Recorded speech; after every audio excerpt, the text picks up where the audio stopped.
Tanbih. Bismillahirrahmanirrahim. Tanbih ini dari Syekhuna almarhum Syekh Abdullah Mubarak bin Nur Muhammad yang bersemayam di Patapan Suryalaya Kejembaran Rahmaniyah. Sabda beliau kepada khususnya segenap murid-murid pria maupun wanita, tua maupun muda.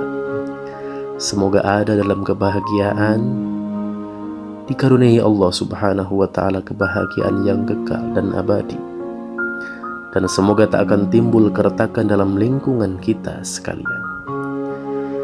Pun pula semoga pemimpin negara bertambah kemuliaan dan keagungannya, supaya dapat melindungi dan membimbing seluruh rakyat dalam keadaan aman, adil, dan makmur zahir maupun batin.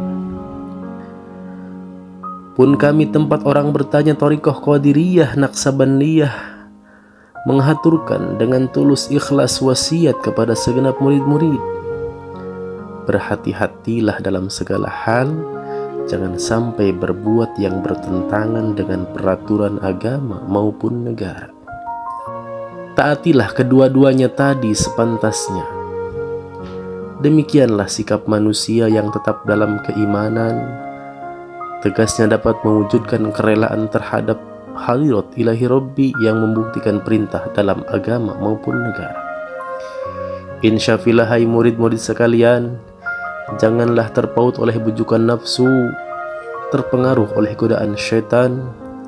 Waspadalah akan jalan penyelewengan terhadap perintah agama maupun negara, agar dapat meneliti diri kalau-kalau tertarik oleh bisikan iblis yang selalu menyelinap dalam hati sanubari kita.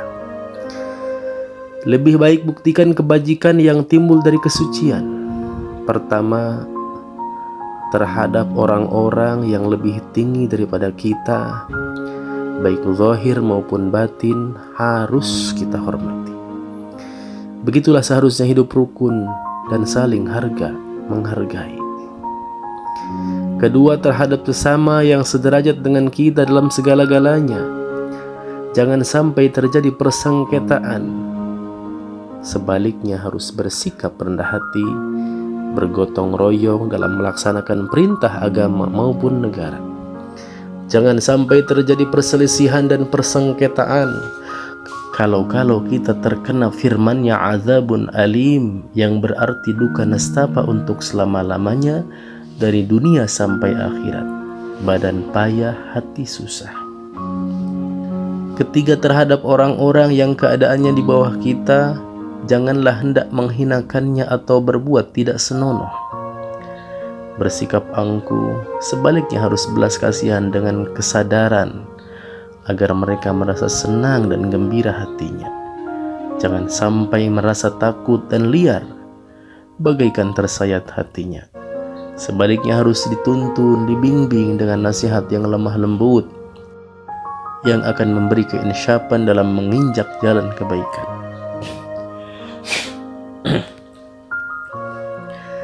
Keempat, terhadap fakir miskin harus kasih sayang, ramah tamah, serta bermanis budi. Bersikap murah tangan mencerminkan bahwa hati kita sadar.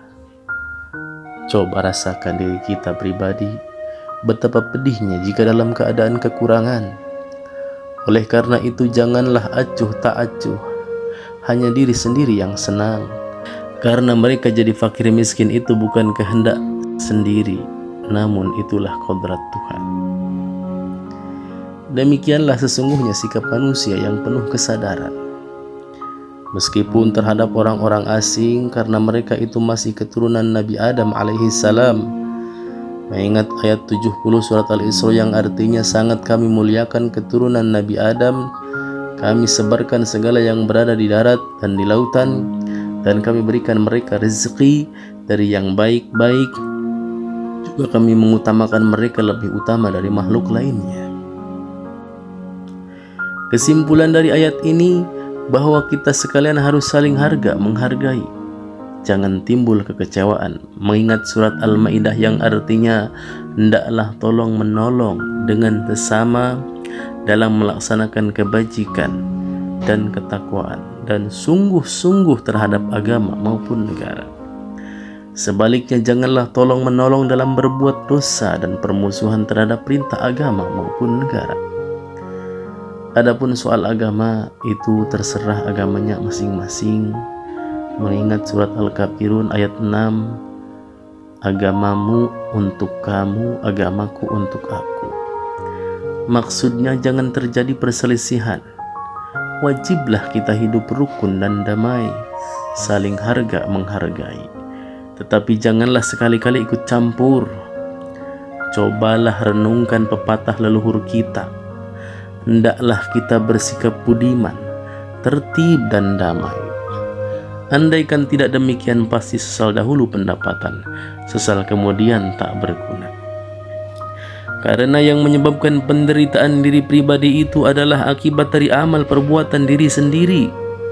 Dalam surah An-Nahl ayat 112 diterangkan bahwa Tuhan yang Maha Esa telah memberikan contoh, yakni tempat maupun kampung, desa maupun negara yang dahulunya aman dan tentram, gemah ripah loh jinawi, namun penduduknya atau penghuninya mengingkari nikmat-nikmat Allah. Maka lalu berkecamuklah bencana kelaparan, penderitaan dan ketakutan yang disebabkan sikap dan perbuatan mereka sendiri. Oleh karena demikian, hendaklah segenap murid-murid bertindak teliti dalam segala jalan yang ditempuh, guna kebaikan zahir batin, dunia maupun akhirat, supaya hati tentram, jasad nyaman, jangan sekali-kali timbul persengketaan.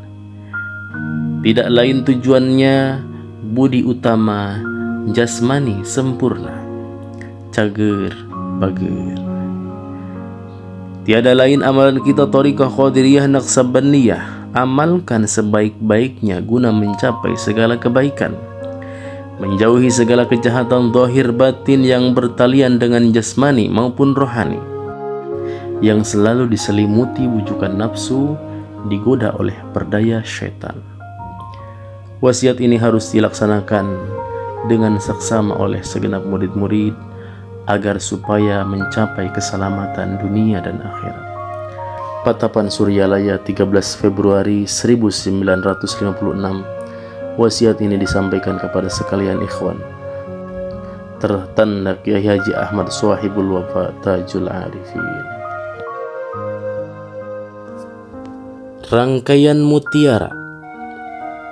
Pertama, jangan benci kepada ulama sezaman.